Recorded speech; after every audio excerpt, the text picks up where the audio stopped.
Good morning, friends. We are going to discuss now remedial measures. We are going to discuss now what? Remedial measures or precautions for the failure. So, in the previous video, we have seen the types or the reasons for failures. So in that we have seen unequal settlement of masonry, unequal settlement of soil, moisture movement, okay, atmospheric action, okay, all those things we have seen now. So here we can have a remedial measures. What are the remedial measures? We can see the failure of the foundation due to unequal settlement can be checked or controlled by resisting the foundation on rigid strata, proper design of the base, limiting the pressure, avoid the eccentric loading. We can see here now in this diagram. If this is the foundation, okay, foundation I can draw here. Rigid strata means what? You should make this foundation to rest on the rigid strata. There should not be any poor strata. We have seen that one in the diagram. Now here you can understand here, whatever the thing you are resting, no, that should be on firm ground or rigid ground. Then only the foundation failure can be checked. So you should not take into weaker section. Okay. So how to make this weaker section to firm? We have discussed in that section. What is the name of that? This one, how to increase the SBC of soil or how to improve the SBC of soil. In the previous video we have seen. So all those things will make a weaker strata into a strong strata. Okay, like that you can make. Okay. So now apart from that, here what are the points? First is rigid strata. Second is proper design, means what? The foundation whatever you are constructing, no, that should be of standard cement aggregate, or workmanship should be very accurate. Okay, quality of the material, quality of the construction technology, everything should be very proper in nature. Then we can tell it as a proper design. First is rigid strata, second is proper design, third is limiting the pressure, means what? If you increase the bearing capacity, obviously the pressure exerted in soil is going to reduce. Simple, no? We have seen by making the SBC of soil stronger, you can induced pressure is going to be induced pressure is going to be reduced. Or how you can decrease the pressure? If original foundation is like this, okay, original design, if you increase the area of footing or foundation, obviously the pressure exerted in the soil is going to be reduced. And this point is the what is that? Avoid eccentric loading. So what do you mean by eccentric loading? If there is a building and if there is a foundation, if the line of center of gravity coincides or same, then it's called as axial. If this is a building, okay, if this if let us say it is a building and here you have a foundation, if your loading is only on this area, if your building is coming on this area only, maximum area, so this will not be in line with the foundation, this is called as eccentric loading. Okay, so four method: rigid strata, proper design, limiting the pressure, avoid the eccentric loading. Okay, now next, problem caused by unequal settlement of masonry can be prevented by using mortar of proper strength and mortar joints and proper watering the masonry. Okay, now go back to this diagram, very simple. Okay, if this is a building which is constructed using bricks, masonry work, everything, if you make this brick wall, that cement mortar and bricks everything is there, no, if you make that mortar quality very good, or mortar properties are very strong, so it will bind all the bricks in proper shape, and this one, it will give proper strength. So that will time what will happen? Total brick wall or brick masonry is going to be very strong. So that time there is no failure of this foundation also. Failure of this foundation also. Is that okay? So what is that point? By making that masonry or that mortar is nothing but cement, sand, water, mixture of cement, sand, water, we call them as a mortar. So now it should be of proper strength, and whatever the joints are coming, no, joints means what?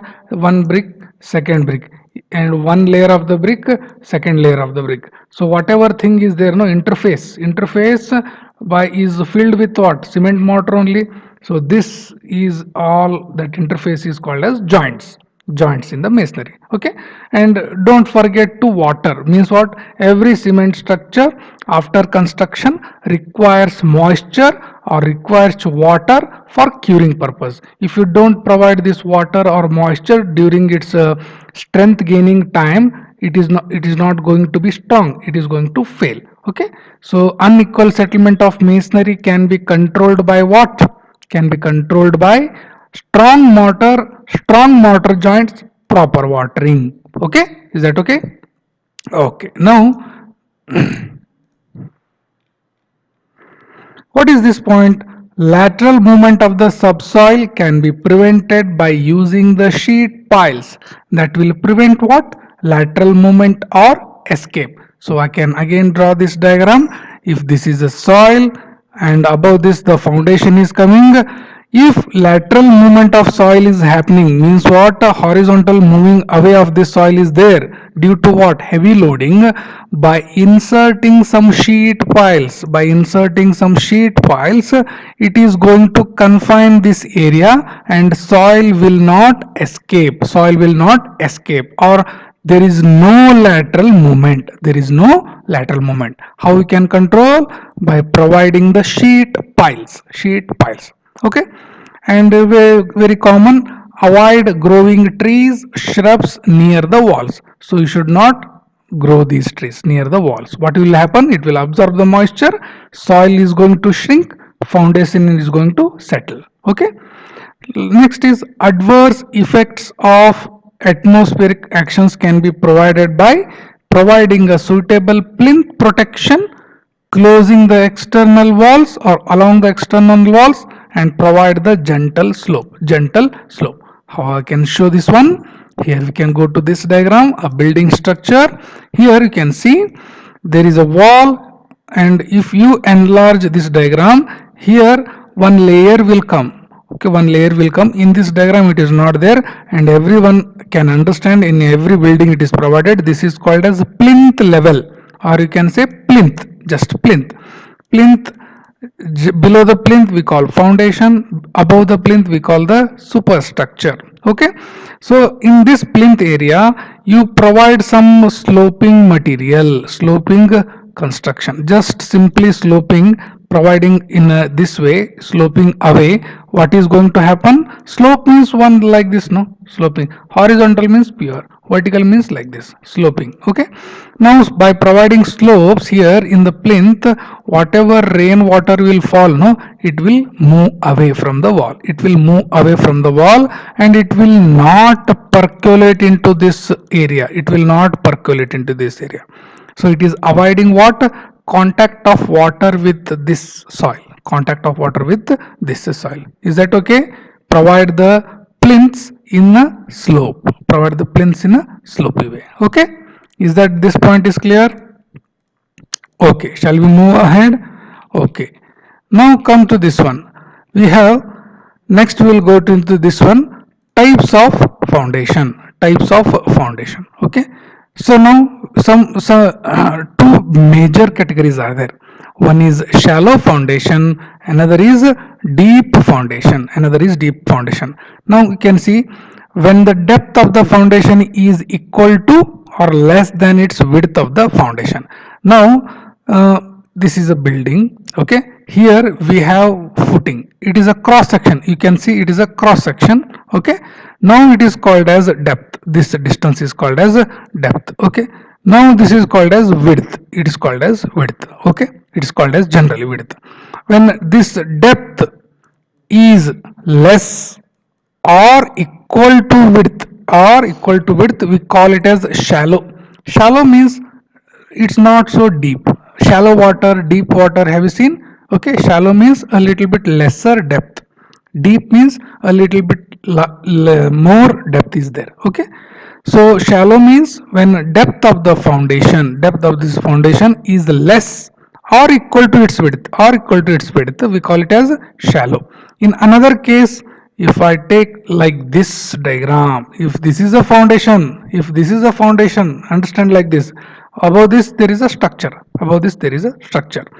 In this, where depth is large than its width, depth is large than its width, we call it as, we call it as what?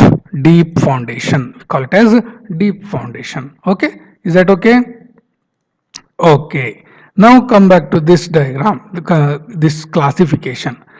In the shallow foundation itself, in the first category, shallow foundation, we have major categories: spread footing, combined footing, strap footing, mat footing. Okay, four category. Anyone, anything is there? We will see like that. Okay, so in the spread footing, we have so many categories.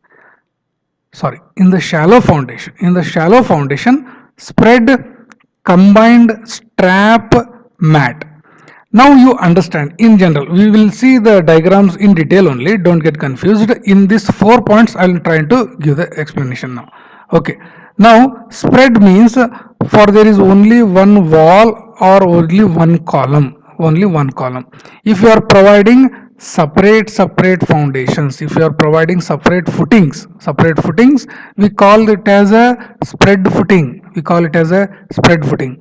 Combined means if there are two columns, if there are two columns, two, three, like this, two columns are there, then you provide a common foundation. If you provide a common foundation, we call it as combined footing. We call it as a combined footing. Now, in the spread footing, again, so many classification is there, depending upon its geometry, depending upon its geometry. Okay, now single footing, stepped footing, sloped, wall footing with steps. Okay, grillage foundation, like this we have so many cases. In combined also, rectangular, trapezoidal, combined. Okay, all these are geometrical. Depending upon the geometry we are classifying, means what? Depending upon their shape, depending upon their shape. In the strap footing, if two foundations, if they are, whatever that structure is coming, if they are joined by some structure, if they are joined by some structure, that is called as the strap. We will see in detail. Okay, mat is one common foundation for all the walls, all the columns, these are called as a mat foundation. Okay, we will see in the diagram itself. Okay, this is one typical, where is that? Okay, here we can go. Yes, in the spread footing, this is what isometric view, this is called as plan. I hope it is very clear now. Here you can see single footing, first category. Single footing means what? For one column or one wall individual, we have what? One footing itself, one foundation itself. Okay, so in the plan, how it appears? This plan, outside a rectangle denotes a footing, inside hatched rectangle shows column. Name itself tell. Single means for one column there is one footing, one column there is a one footing. Now in that one only, single, we, another type is called as stepped. Stepped in the sense, how you can say stepped? If you see this isometric view, you can see, no, multiple steps have been made. Okay, here's one full slab is provided here, one slab, again some space is left, above that there is another slab, and above that there is a column. So like this, if you can see, it's generally it is in the shape of steps, it's in the shape of steps. In plan, how it appears?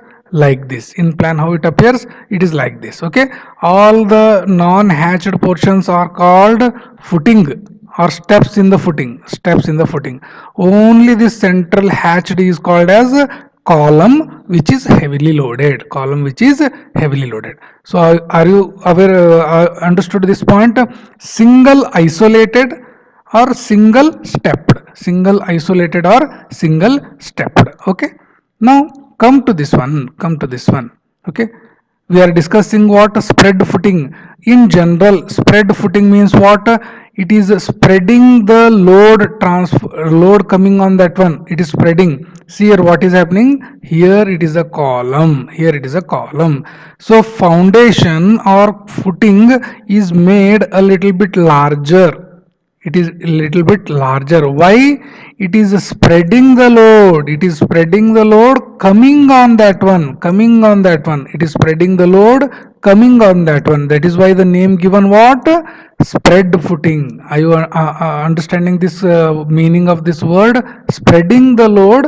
So that is why we are called it as spread footing. It is enlarged area, no? Compared to its superstructure, the substructure or the footing or the foundation is made in larger, it's made a larger in area. Why? It is carrying the load and it is spreading into a larger area such that pressure in the soil is maintained, pressure in the soil is maintained within its SBC, within its SBC. So that is why we are calling spread footing. I hope it is clear now. We can see some more other diagrams. Single footing, stepped footing we have seen. We will go to the slope, wall footing, etc. We will go see here now. This is sloped, this is called as sloped. So now you can see here, the foundation is made and another near to the column interface, another column interface, it is made slope, it is made into the slopey structure. Okay, like this. In cross section how it appears? Like this. In cross section it appears like this. Is that okay? Like this it appears. Okay, okay. Now this is called as sloped footing. Okay, in isometric view it appears like this, in isometric view it appears like this. Now what is this? Wall footing, no steps, you understand here. It is a wall continuously running. Here also, this side also it is continuously running. This side also it is extended. This side also it is extended. Now, this wall is rested out of one foundation. Okay, one rectangle foundation. So this is called as wall without steps. Wall footing, sorry, wall footing without steps. So where it is written? Here, wall footing without steps. In plan how it appears? One big rectangle and inside one hatched area. Whatever the hatched is there now, it is wall, outside is called as a footing. Okay, outside is called as a footing area. Okay, in isometric view it appears like this, it appears like this. So remember the name, wall footing without steps, wall footing without steps. Now with steps how it should appear? With steps how it should appear? Can see now. So multiple steps will come, means in the plan it is going to come appear like this. Okay, so, wall footing with steps. Now you can see this explanation later. We will see the diagrams here.